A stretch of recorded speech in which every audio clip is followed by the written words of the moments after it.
This sandwich got this man arrested for stealing $100 million worth of diamonds from a diamond center in Belgium. It all starts off with a person named Leonardo Nordebartolo, but we will call him Leo. Leo is a very smart diamond merchant. He trades, buys and sells diamonds.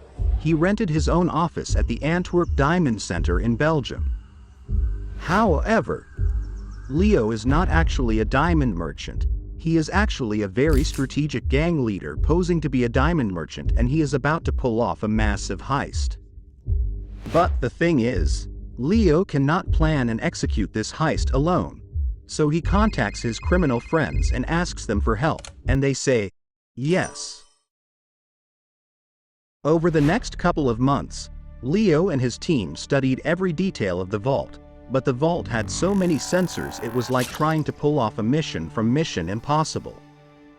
The vault has more than 6 sensors. It has motion sensors to detect movement.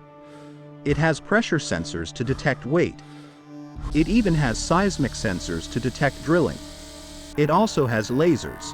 All of these sensors was connected to an alarm system that would go off notifying the police and the security personnel. However, all of this was no match for the thieves.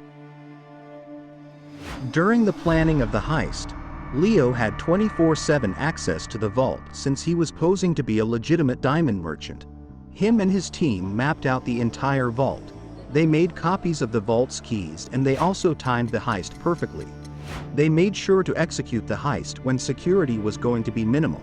They also sprayed hairspray on the thermal motion sensors the day before the heist, so that it does not detect the heat and movement of their body. The following evening, during the weekend when no one else was around, 4 criminals, Leo and 3 of his friends, entered the Antwerp Diamond Center. They gained access to the building using legitimate keys that Leo obtained as a diamond merchant. They eventually made their way to the safe, already knowing exactly where it is kept. They also managed to gain access to the safe using the fake keys and somehow bypassed each and every sensor without triggering the alarm. Once they were inside the safe, they had to open 123 deposit boxes one by one, which held the expensive jewelry, and they would place the jewelry in a duffel bag. While they were doing that, Leo allegedly ate a salami sandwich, most likely while they were opening the deposit boxes, and when they were done stealing all the jewelry, he left the sandwich there, leaving behind DNA from his saliva, which would play a huge role in him getting caught. However, it is not known exactly where he left the sandwich. From here, the thieves left the safe and walked out of the Antwerp Diamond Center, and they loaded the duffel bags into a getaway vehicle and drove off. They later split up to avoid detection. After the heist, the gang disposed of all the evidence, including everything that they used during the heist that could link them to the crime.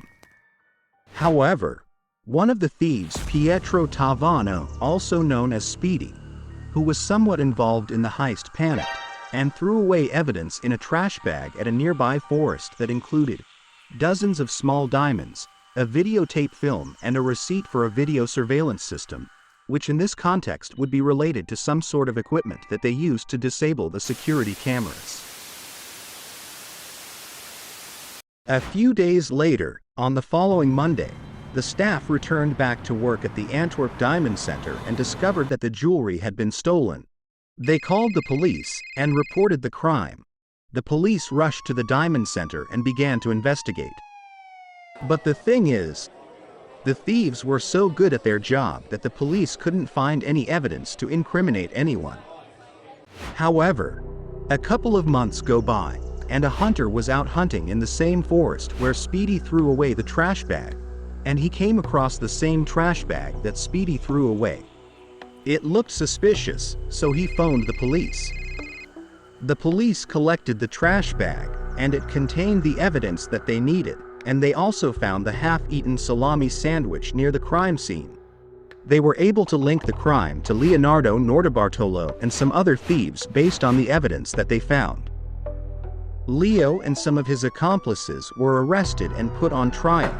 They were eventually found guilty of robbery. They were sentenced to prison.